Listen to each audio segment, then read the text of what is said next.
Hello students, today we are going to discuss another important topic, that is operator overloading. As we know that one of the important features of the OOPS is polymorphism. Polymorphism is the term that has been taken from life sciences or biology. In life sciences, the polymorphism means the ability of an organism to exist in more than one forms. For example, if we have a frog, it exists in two forms in its life cycle. One is the tadpole form, and which can live in the water only, and then is another form, that is the adult form, which can live in both land and water. Then again we can see polymorphism in butterflies, where they have two uh, forms in their life cycle, that is the caterpillar form and the moth form. So polymorphism is the ability of an organism to exist in more than one form. The same concept can be used in C++, but in a different way. I just give an idea so that you can understand what is a polymorphism. Now in C++, the polymorphism is of two types. One is a compile time polymorphism and another is a runtime polymorphism. The compile time polymorphism is of two types. It is achieved through function overloading and operator overloading. Now we know function overloading, we have discussed it and I have uploaded the videos on it also. Function overloading, we have one function which can exist in more than one form. That is, we have a function with the same name, but we can have multiple definitions of the same function, provided the definitions differ in the type of arguments, the order of arguments, and the number of arguments. That is, we have one function that exists in more than one forms. This is one of the types of the polymorphism. Now another type of polymorphism, that is a compile time polymorphism, is operator overloading. As we know, operators are symbols that designate an operation. Operators are of different types, like we have arithmetic operators, bitwise operators, relational operators, logical operators, so on and so forth. Each operator designates an operation and it acts on the operands. Then we have got expression. Expression is the combination of operators and operands according to the rules of the syntax. If we see that we can use normally operators on primitive or basic or fundamental or standard data types, that is character, integer, float, and double. We won't be able to use these operators on what you call user defined data types like objects and structure variables. Now how do we extend the capabilities of these operators so that they can be used on user defined data types? That we will see in operator overloading. Another application of the operator overloading is that we call as data conversion. That is how we can assign the user defined data types to the basic data types, or basic data types to the user defined data types, that is the variables of these types, and how we can assign the two different objects that belong to two different classes to each other. This we'll see in data conversions. Okay. Now another type of the polymorphism is what we call as runtime polymorphism. The runtime polymorphism is achieved through virtual functions, and this concept will study in what we call as inheritance. We have not yet studied the inheritance. Once I'll be discussing inheritance, I'll be discussing virtual functions in that also. Virtual functions are used for what you call late binding or execution time binding or dynamic binding. Okay. Now today we have to study operator overloading. As I told you that uh, the operators, they can be used on what you call standard or primitive or fundamental data types only, that is character, integer, float, and double. But we cannot use them on user defined data types. If we try to use them on user defined data types, you will see the compiler will report errors. Now if we are able, we will do operator overloading. We will be able to use these operators on user defined data types, and that way we will be extending their capability and meaning. Okay, now operator overloading is one of the methods of compile time polymorphism. This I have already hinted at. Now same, the operator overloading can be applied to data conversion. Now operator overloading extends the semantics, that is the meaning of the operator, but it does not change its syntax. Okay, as we know, the operator is either binary or nary or ternary. Binary operator acts on the two operands, ternary operator acts on the three operands, and nary operator acts on the single operand. So the syntax will be still true for operator overloading also. That is, if we extend the what you call the functionality of an operator, it will still act on the number of the operands, depends upon its whether it is a nary operator or binary operator or a ternary operator. But ternary operator cannot be overloaded. That is a conditional operator, cannot be overloaded. Okay, the precedence, associativity, and number of operands will not change on operator overloading. These rules will be maintained, and we have discussed what is the precedence and what is the associativity. So these rules will be as it is, that is, as they apply for the primitive data types, they will apply to the user defined data types as well. It is good practice to retain the predefined meaning to the operator, and you can change the meaning of an operator in operator overloading. You will see that how we will do that, but you should not do that. Normally you should maintain that meaning. That is, if you are overloading, suppose a plus operator or addition operator, and you use it on the user defined data types, you can do subtraction instead of what you call addition, but you should not do it. Now operator overloading, how we basically implement is, we basically write a function and then it is implemented as a function call actually. That is, the meaning of the operator changes by calling a function. Okay, so operator overloading is nothing but a definition of a function, and then we call that function. Okay, now operator overloading is basically defining a function called as overloaded operator function. We call that function as overloaded operator function, and then we call that function. Okay, once we define a function, we call that as operator overloaded function. This is the name of the function, that is overloaded operator function. Now operator overloading can be implemented by defining the overloaded operator. That is, once we are implementing it as a function, so we can define the function as a member function or a non-member function. Okay, that is, we can define that function as a member of a particular class, or we can define it as a non-member function which does not belong to the class or belongs to some other class. Okay, now how do we do it? We use a keyword operator that facilitates the overloading of the operators. Okay, this is the keyword that we will use in the function definition. Let us see the syntax of the that is overloaded operator function. We have, like normal functions, we have a return type, then we have got a instead of name we use a operator's keyword, and then we use a operator symbol. This is how it differs from the normal function, that you have to use a operator keyword in its name, and you have to use a operator symbol. Suppose you are overloading a binary operator plus, you will have to use a plus symbol here. Then we have arguments as usual. Now the number of arguments will depend on whether you are overloading a binary operator or a nary operator. As I told you, ternary operators cannot be overloaded, and we have a single ternary operator, that is conditional operator. Okay, now the number of arguments for the binary operator and ternary operator will vary. As we know that binary operator, that is, suppose binary addition, subtraction, multiplication, and division, it acts on the two arguments.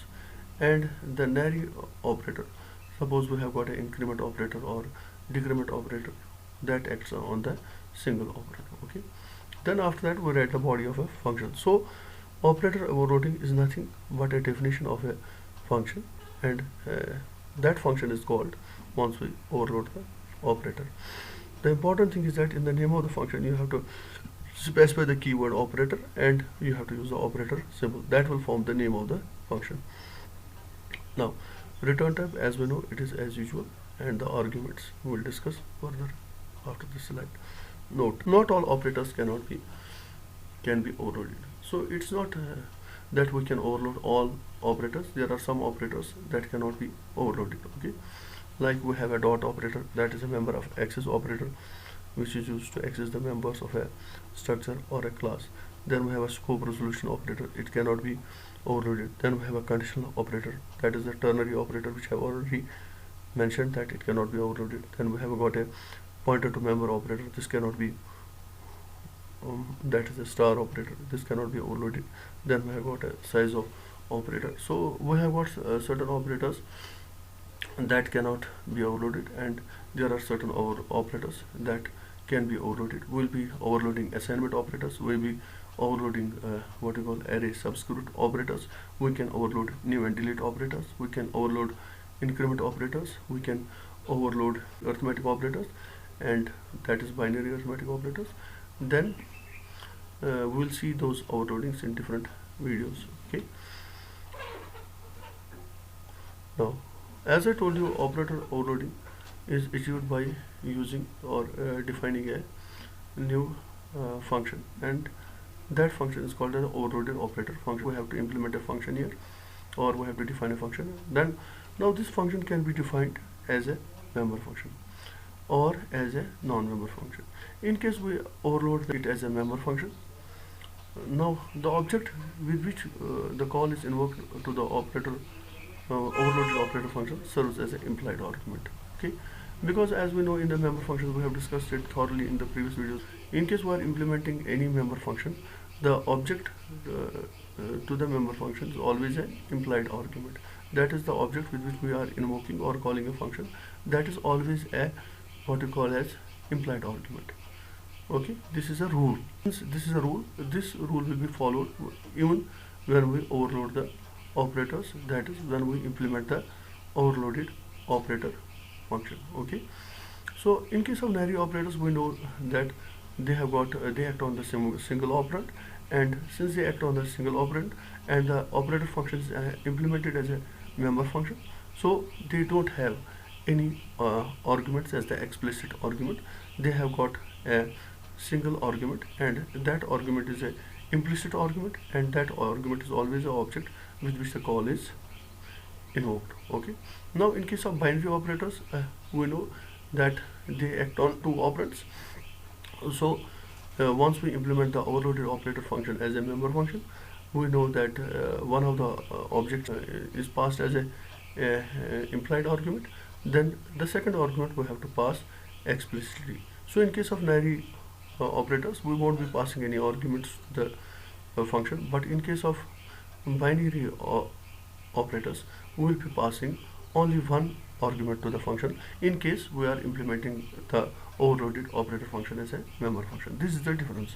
So NARI operators, you should remember, we are not passing any argument because they act on a single operand, and that operand is the implied argument.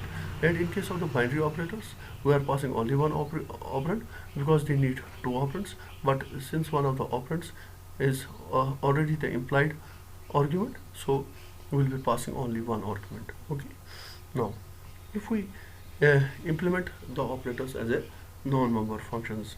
Okay, in case we are implementing the overloaded operator function as a non-member function, then in that case for NARI operators we will have to pass the single argument, because in this case we won't be having any implied argument for a non-member function. So NARI operators will have to pass one argument explicitly. Okay, then for binary operators we will have to pass two arguments. So once we implement the overloaded operator function as a member function or a non-member function, the difference lies in the number of arguments. And since in the member function one of the objects always serves as an implied argument, so in case of NARI operators we won't be passing any arguments once we are implementing them as a member function, and in case of binary operators we will be passing only one what you call argument or one parameter, since one of the arguments is already as a implied argument. Now as we implement through non-member function, we will be passing one argument for the NARI operator, that is we have to pass the one argument, and for binary operators we will be passing both the arguments once they are implemented as a non-member function. This is important thing and very important thing so far as operator overloading is concerned, whether you are implementing the overloaded operator function as a member function or as a non-member function. Okay, now we will go into the IDE. Now let us do some programming exercise on the IDE first. You already know that if I have integer variables, say int a comma b comma c, I can use an operator, suppose plus, suppose I say c is equal to a plus b. Now I am using a binary operator, that is arithmetic operator on a and b, that is on two variables which are of primitive data type.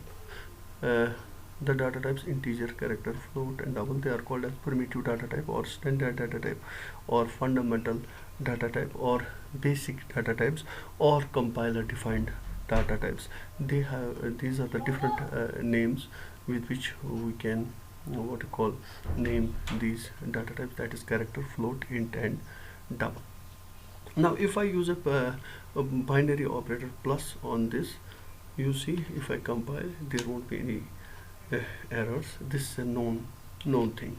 Since there was no error, so we can use a plus operator on a primitive data type variables. Okay, now let us try to use this plus operator on user defined data types, that is class and structures. Suppose I create a class S, okay, and it has got two members, okay, that is int a and int b. Now this class has two members. Same way I can create a structure with two members. Let us create a structure with two members. Now instead of class keyword I'll be using struct keyword and I'll be naming this as say SS. Okay, now I have a class S and I have a structure SS. Let me first compile. Okay, this is fine, no problem. Now let us create two objects and two structure variables. Say class S, I create object O1 comma O2. Let there be another object also, say O3. Okay, now same way for structure SS, let me create structure variables S1 S2 comma S3. Okay, now let us use plus operator on this and see whether a binary arithmetic operators can be used on objects. Say I say O1 is equal to O2 plus O3. Let us see if this is possible. Once I compile, see here there is an error. It says illegal structure operations. So we cannot use a plus operator on the user defined data types. If we use plus operator on a objects, so objects are instances of classes and class is a construct that is used to create the user defined data type. In my case the data type that I created was S or the class. Okay, now once I created the objects, I cannot use it in the plus operator, I cannot use it on user defined data types. Okay, now let us try to use it on the structure variables. Okay, you will see again there will be the problem. S1 is equal to S2 plus S3. Okay, now if I compile again, there will be again an error and we have got the same error. So we cannot use plus operator on objects or on structure variables because these are the two user defined data types, that is the classes and structures. Okay, I have created a class S and a structure SS. Once I created objects of the class S and variables of structure SS, I could not use a binary operator on, that is the arithmetic operator, on objects. Okay, so how can we extend the functionality of a plus operator so that it can be used on the objects and structure variables? This is what we do in operator overloading, that is extending the capabilities of a operator so that it can be used on user defined data types. Now let me show you one more thing. Suppose I have got character a comma c1 comma c2 comma c3, and if I use plus operator on it, you will see I will not get any error.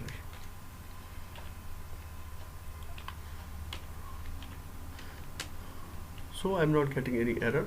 So characters, basically they are internally stored as numbers, that is their ASCII values, and basically we are doing the addition operation on ASCII values. This again indicates that the binary arithmetic operator can be used on primitive data type of type character.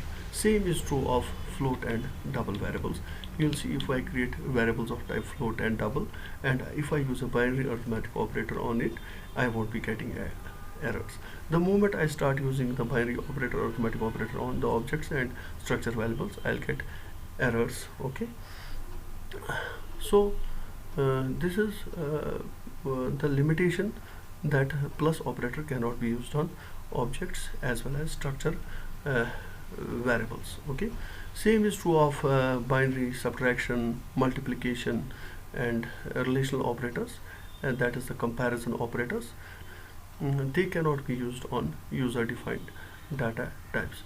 Now how do we extend the capability of an operator so that it can be used on the user defined data type? For this we have to implement a operator function, and that operator function, that is overloaded operator function, can be used on user defined data types. I'll be using the same example that I have used before this, that is the program of the classes, and that will be better because I have already explained that program. I'll be making slight modifications in that program so that you can understand. So I have already created a class integer. This is the same program. I'll be making some modifications in this program so that I can use the binary arithmetic operator and binary subtraction operator and division operator on the objects. Okay, let us see how we do it. Okay, let us see first whether we can use the binary arithmetic operators on the objects in this program. Okay, I have already got O1, O2 and O3. I can again say input O1 dot input. I can call the input function, okay, in which I accept the values of O1 and I can accept the values of O2. Okay,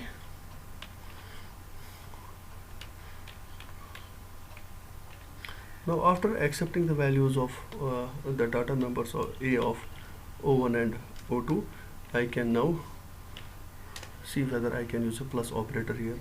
I can say O3 is equal to O1 plus O2. Okay, if you are not understanding what I am doing in this video, you have to definitely watch my video on the programs on classes, where I have uploaded two videos, that is part 1 and part 2, that is the programs on classes. That was a first program that we did on classes, and I showed the implementations of different object oriented features in that program. That is the same program which I am using right now. Okay, if I am using a plus operator on these two objects, let us see how the compiler responds. The compiler responds that, let us first remove this error. Okay, once again I compile. Now the same error is there, illegal structure operation, that is we cannot use the plus operator on the objects. Now how do we extend the capability of the plus operator? Let us see that. I have already implemented the add function inside the class. Okay, if you remember, this is my add function. I'll be modifying the same function. The simple modification that I'll be doing is I'll simply name this function as operator. This is the keyword that I have to use. Okay, then I have to give the operator, simple. Okay, now I am basically overloading the operator, binary operator plus. Since add has been uh, uh, implemented as a member function, so one of the objects is already the implied argument, and I am passing the second argument. Okay, this I have already explained. Okay, now let us see whether we can use a plus operator on the objects now, and let us compile and see if there is an error.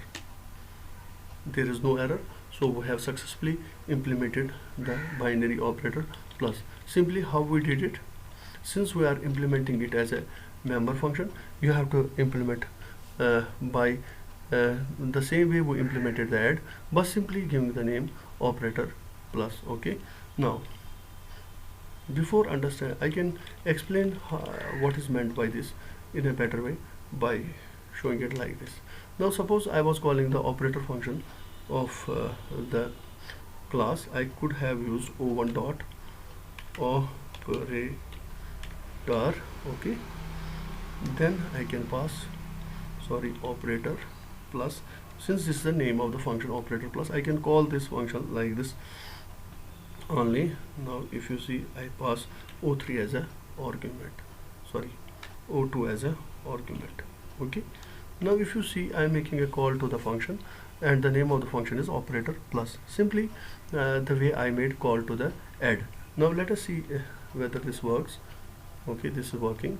First I am inputting the data member of first class. Okay, that is of the first object. Suppose I input the value as 3, then I am again inputting the second member, say of the second object, say -4. Now I am adding these two objects. Once again I can watch my values, Alt D, that is I have to watch O1, okay, Alt D, I have to watch O2, and Alt D, I have to watch O3. Okay, now since I have already input the data member A of O1 and data member A of O2, and for O1 I entered the value of A as 3, this is shown in the watch window, and for O2 I entered the value of A for its data member as -4. Now in the next statement, what I am doing, I am making a call to a function, and that function is a member function, so I am calling that member function with the object, because member functions we have to call with the object. Okay, now I am saying O2 dot, then the function name is operator plus. This is simply to explain to you that we are simply making a call to a function. Okay, now once I make a call to the function, the second argument O2, its copy goes into O6, then I calculate the answer, and this I have already explained in the add function. Same thing happens here also, and once the addition has been done, the answer has been returned and it has been assigned to O3. So this is a call to the what you call overloaded operator function. Since this makes it more clear that actually the operator overloading is nothing but a call to a function. Okay, that is the overloaded operator function. Once the call was made to the function, O2 was passed as a parameter. Okay, and the answer was calculated, and the return answer, that is the object that was returned by the operator plus function, was assigned to the O3. Same thing that happened in the add function, which I have already explained in the previous video. Okay, now I can put this call into the comments. Okay, now I can again use a statement, but normally the way we use a binary operator, that is O3 is equal to O1 plus O2. Okay, now instead of using a call, I use a statement, and in this statement I have used the binary operator. In the same way uh, I used it on the primitive data types. So this gives a false perception actually that I am adding O1 and O2 by normal operator, that is a plus operator, which is an addition operator. But actually again this statement is actually translated into what I have written on the RHS in the comments. Okay, this statement is actually translated like this: O3 is equal to O1 dot operator plus, and then within the braces O2. Since operator plus is the name of the function, so this statement is actually translated into a function call. That is what I meant by that. Once we overload the operator, it is actually implemented as a functional call. You have to simply declare a function or define a function within a class. If we implement it as a class member, this time we are overloading the plus operator as a member of a class, and since it's a binary operator, we are passing only one argument. This I have already explained in the slide. So for binary operands, operators, if we implement them as a class members, we pass only one argument. Why? Because the other argument is implied. Okay, since it's a member function. Okay, let us see again what happens in this case. And if you see, I'll be a bit fast here so that, okay, now I am inputting the first member. Let me input the first integer, say suppose 7. Then I'll be inputting the second integer, say suppose that is -9. And if you see again here, this statement is translated as a call to the function. So I am making a call to the function. So here the statement gives the false perception that we are using a plus operator, but actually we are using that operator, but basically it is a call to the function. So operator overloading is implemented as a call to a function, and that function should be defined first, and that function can be defined within the class or outside the class, or that is, it can be a member of a class or it can be a non-member function. In this case we are implementing it as a member function. Okay, once the call has been made, okay, you will see that again the same thing happened and we got the answers in O3. Okay, so this is nothing but a call to a function, but we have implemented it as a member function, since add was a member function of this class, and I made a modification to this. Now let us see how we implement say suppose subtract as a non-member function. Since sub is a non-member function, it has been defined outside the class and it has not been bound to the class. Okay, so I'll be implementing binary subtraction through this. Again, what is a slight change you have to do? You have to use operator keyword, then you have to give the name of the operator, that is minus. Now we are implementing it as a non-member function, since we are implementing a binary minus operator as a non-member function. So in this case we are passing two arguments, okay, that is O1 and O2, since it's a non-member function. And in case of non-member function, we don't have any object as the implied argument. Okay, now how do we use it? We use it in the same manner, and say minus here, and this call will be translated now like this.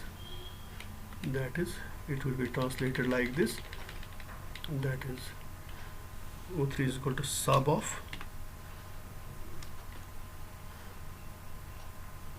O1 comma O2, since it's a non-member function and non-member functions are not called with the object name, so this call will be translated like this. Let us see if this works. Okay, there is some error. Let us see what is the error. Okay, it says it is not accessible. Yes, since we have changed the name of the sub to operator minus, and this is a non-member function, and this non-member function is accessing the private data of the class integer. So in this case we have to make this function as a friend of the class. How do we do it? We will go to the public section, and I have already listed sub as the friend function, so I'll be changing its name as operator minus. So in case you are implementing the what you call overloaded operator function as a non-member function. In that case, that non-member function has to be made as the friend of that class, then only it can access the private data of that class, in case the data member has been declared as a private. In case it would have been a public, then there would have not have been any problem. Okay, so this is how we use again the concepts of friends function in operator overloading. So if we overload the operator function operator as a member function, that is overloaded operator function is a member function for a particular operator, then in that case we need not to make that as a friend, because the member function can access the public part, private part and the protected part of the same class in which it has been defined, okay, or to which it belongs. Now non-member functions, since they don't belong to a particular class, so they don't have access to the private and protected part of the class. So in that case, that particular non-member function has to be made as a friend of a class. Okay, now let me again compile it, and if see there is an error. No, now there is no error. We can go ahead with the execution. Now in this case, again I am creating two objects, then I am calling. Now the first integer is 2, suppose, then again the second integer I am passing, suppose, -9. So F7, let me see the watch video. For first object the data member A is 2, and for the second object the data member A is -9, as we have input from the keyboard. Now let us see how this call is translated. This call has been translated like this. So you have again got a what you call operator function. This is a call to the overloaded operator function minus, and two arguments are passed, and again it works same as the sub function that I have already explained, and simple change was that we simply named the sub as operator minus. Okay, then if you see, we got a result as 11, because 2 minus -9 is 11. Okay, this is how we overload the binary subtract operator as a non-member function, and that non-member function does not belong to any class. Now let us do the overloading of divide and multiply also, I think. Now in case of division operator, if we do the overloading of the division operator, we have to do it suppose as a member function. Okay, I'll be making changes here now. These two functions I'll be implementing here. Now I have to do the division. Okay, I'll be implementing it as a member function.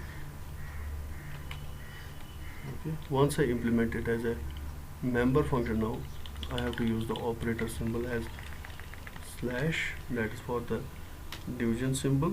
Okay, then instead of addition I have to do the division. Okay, but again I'll be having a problem here, that is the answer of the division can be a what you call floating point. Now I'll be creating a separate class, say class real. Okay, now it has got a member,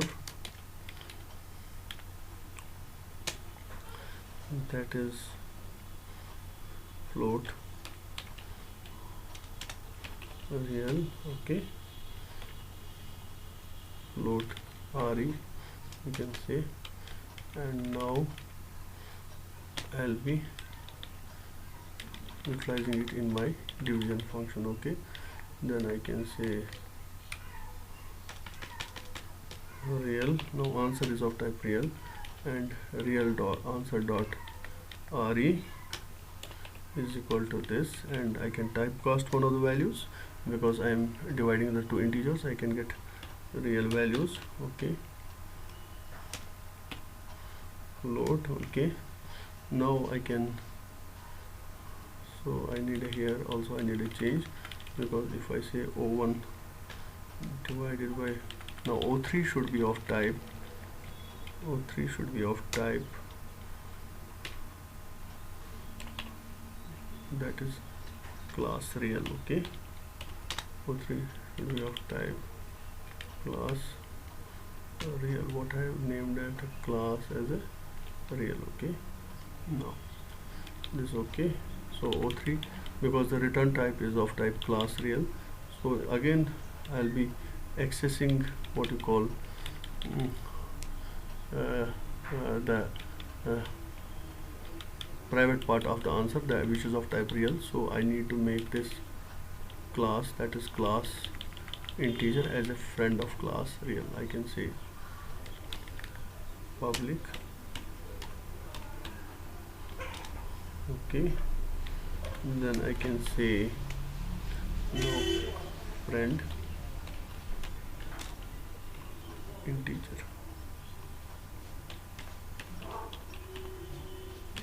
friend class integer. Let me again compile and see if everything is fine. There is some error, let us see. Okay, I have to change the return type here also, that should be of type real now. Okay, then again compile, and it's okay now. Now we can execute the program, and this time again we have implemented the, I'll be inputting the two values. Okay, the first value I'm inputting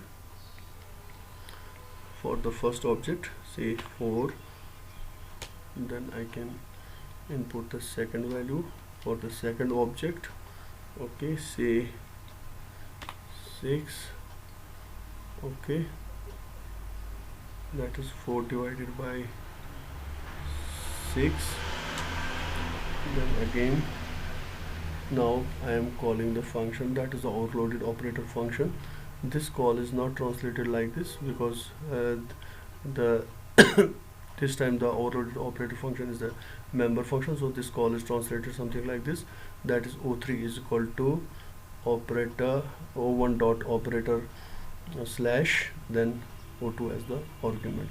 The same call that was made for the add, but with a different name for the operator symbol, that is slash. Okay, now if you see, again the call has been made to the member function, and one of the object is the implied argument, that is O1 is the implied argument. The copy of the O2 goes into the O6, and again the result is computed, and the result is returned to the what you call main. Okay, now again we can watch, we can again watch the window. Okay, in the watch window I have to watch again, that is O1, I have to watch O1, and which was 4. Again I watch what you called O2, okay, that is 6. Again I watch O3 and check my results, that is O3, that is 0.666, that is 4 divided by 6. Okay, this is how we get the correct results here. Again we have overloaded the what you call divide operator, but this time we have overloaded it as a what you call as a member function. Now let us overload the multiplication operator, or that I can give as an exercise to you. Again you can overload that as a member function or a non-member function. Okay, and that I'll give you as an exercise. Now let us try to do one more thing. Let us try to overload the addition operator, which has been already overloaded as a member function. Then let us try to overload the same operator as a non-member function. That is, now there will be two definitions of the operator plus, one as a member function and one as a non-member function. Let us see what happens in that case. I simply copy this and make slight modifications to it. Now I go outside the class body, that is here, and let me implement this as a non-member function. Okay,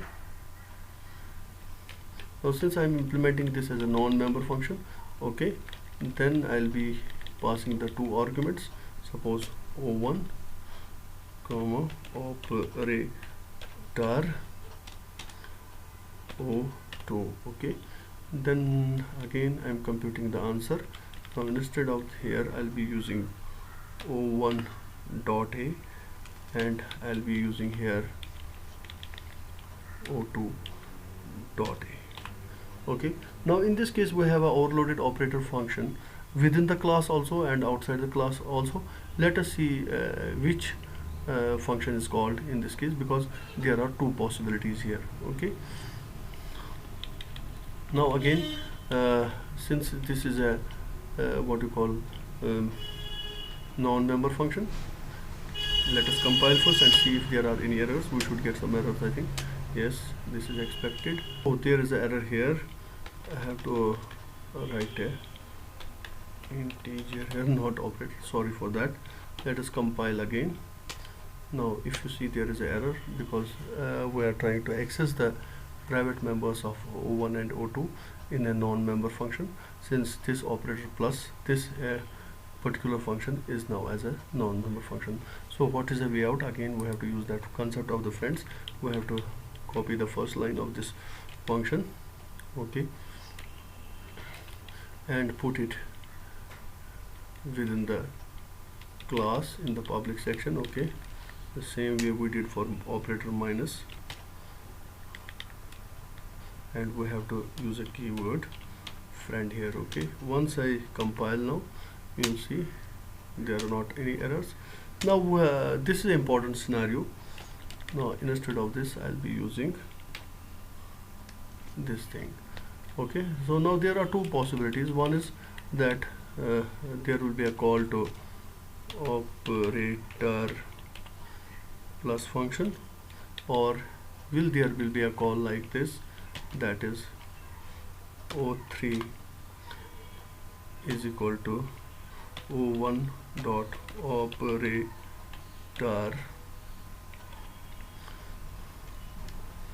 with O2 as a object. Now the first call is the call as is translated for a non-member function, and the second call is for a member function. Now if you observe keenly, I have implemented the operator plus, that is operator plus as a member function, that is here. This is the definition of a member function, and I have implemented the operator function plus as a non-member function. In case of member function, I have given the one argument, and in case of non-member function, I have given the two arguments. Okay, now the scenario here is which call will take place. Okay, let us do it practically and see. Okay, there is an ambiguity. Okay, now what is the ambiguity?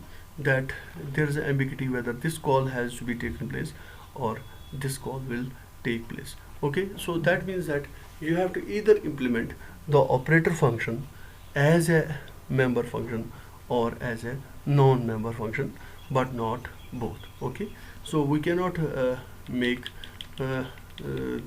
implement the same operator as a member function or a non-member function. Either you have to implement it as a member function or a non-member function, because the compiler will get confused whether it has to call a member function or it has to call a non-member function. Okay, so we'll remove this function, since I have deleted this definition. Now I can delete this also. So I have implemented it as a member function. So the operator, whenever you are implementing, you have to implement it as a member function or as a non-member function, but not both. Okay, I can comment this, and once I compile, you'll see everything will be fine after this. Okay, this is because we have to use here, as this was for the division, we made that change. We can use integer here. Okay, then again if I compile, it will work. Okay, this is success. Now one more thing, suppose with the plus operator, instead of addition, I'll be doing what you call as subtraction. Let us see if the compiler reports an error. Okay, there is no error. Now in case of addition, once we call a plus operator function, that is if we use it on two objects of type integer, you will see that instead of addition, the subtraction will take place. And since we have used a minus operator here, so we can change the semantics of the operator, but we cannot change its syntax. Okay, let us suppose I try to use this plus operator on single object. Okay, now if I try to use it as a binary plus. Let us see what happens. So there's an error. It's an illegal structure operator. So the syntax of the operator is retained. So I have to use it O1 plus O2 because I have overloaded it as a binary operator. Okay, but I can change the semantics of the operator, but that is instead of doing the addition I can do the subtraction. Since now I have used I have subtracted the corresponding data members in the overloaded operator function. This is what I meant by that the syntax is retained but the semantics is not retained. That we should not change the semantics of the operator. Normally we can change, and instead of doing the addition you can perform number of operations, or you can implement this function call in any way you like. Okay, so it's not necessary that I'll add the two objects in the plus operator function, but I can give it any meaning. I can write any statements, but this is not a good practice. Normally we should maintain the semantics of an operator. Now let us try to use star operator. Okay, we'll be using the star operator now. We'll overload that. Okay, so I'll be overloading the star operator now, multiplication operator. So I'll be using, I'm overloading it as a member function. Okay, so instead of this I'll be multiplying the two things, and I don't need a answer of type real. I can keep the answer now of type integer, because if the two integers are multiplied we get an integer.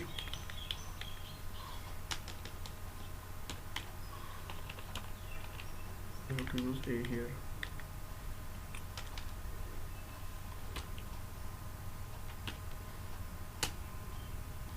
Okay, this is a success now. Let us run now.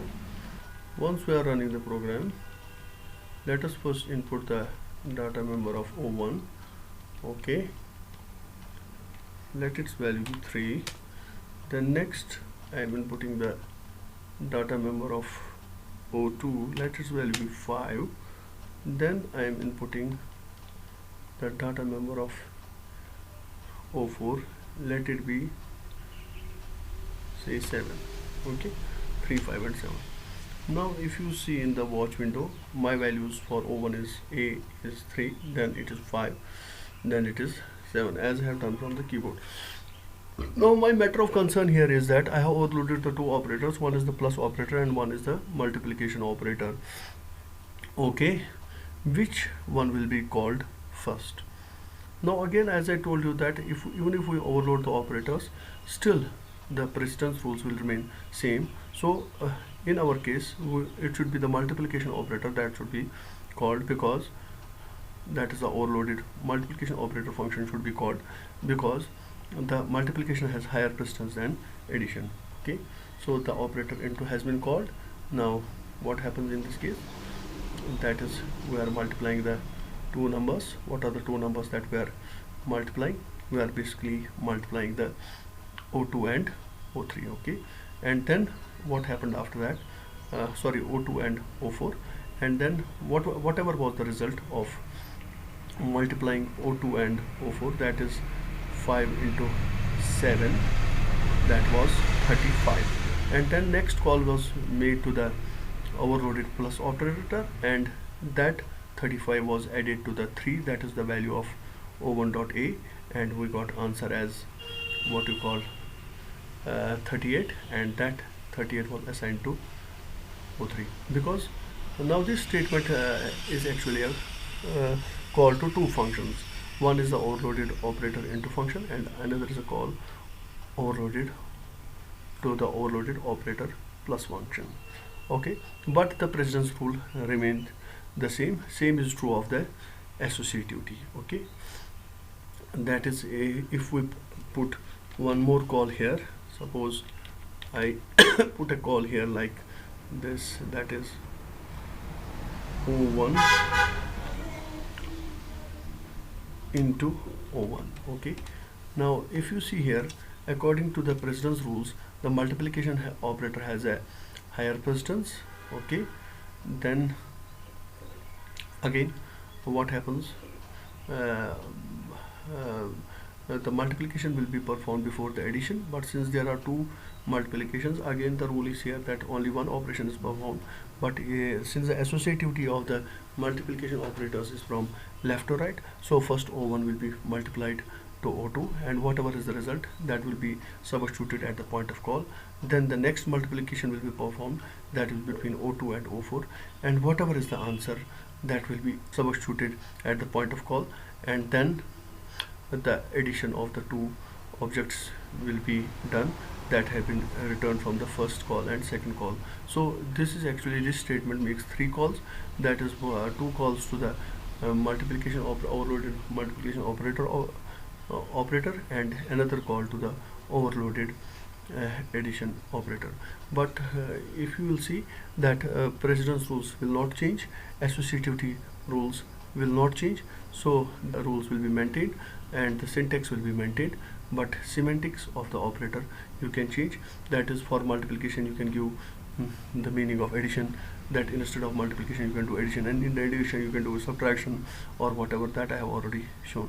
Let us see this last call and see what happens in this. Now first I'll be inputting O1 of A, okay, so let it be 2, okay, then I'm inputting, that is next A of what you call O2, then I'm inputting for O4, let it be 2 again, okay. Now let us see which call will be made first. Now first one should be O1 into O1, that is 2 into 2, that is 4. Next call should be O2 into O4, that is 5 into 2, that is 10, and that 10 should be added to 4, so we should get 14 as the result. Let us see first, the operator into has been called, and then again the multiplication has been done, then again the same operator has been called, so that is for the second multiplication. Then addition operator has been called, this is for the addition, and we got the final result in O3, that is as 14. So even if we overload the operators, it is clear now that the semantics of the operator can be changed, but the syntax of the operator cannot be changed. If it's a binary operator, it will still act on the two operands, and the rules of associativity and the rules of precedence, they won't change even if you overload the operator. This is most important thing, okay. One more important thing that I would like to point here is that if the operator is binary or nary, it got to have the number of operands accordingly. That is, for binary operators there should be 2 operands, and for nary operator there should be single operand, okay. Then if the operator is a prefix or postfix or infix, then accordingly the operands are to be placed with respect to the operator, depending upon whether it's a prefix, postfix, or what you call infix. For prefix or operators, the operator is placed first and then the operand is placed. For infix operators, the operator is placed in between the operands, and for postfix operators, the operator is placed after the operands. So that rule will also not change. The operators will be treated accordingly, whether they are prefix, postfix, or infix. But so far as the operations performed by the operator, they can be changed in operator overloading. That is, we can give the new meaning to the operator. This is what we mean by saying that the syntax is preserved but the semantics can change. So that this is all about the operator, what you call overloading, okay. This is the basic exercise we did today, and today we overloaded the binary arithmetic operators, that is the addition operator, subtraction operator, and the division operator. Addition operator I overloaded as a member function, and the subtraction operator I overloaded as a non-member function. So you have again the two choices, whether you can overload the operator as a member function or as a non-member function, but you don't have to define it in two ways.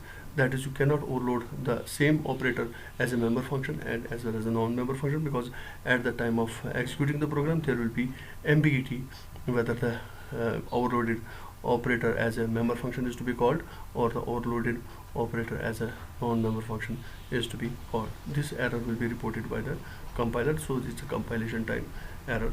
I hope you have enjoyed today's lecture. In the subsequent lectures I'll be overloading different operators like increment operators and new and delete operators, assignment operators, comparison operator, and array subscript operator, and we'll be also handling the data conversion. That is one of the important applications of the operator overloading. Thank you.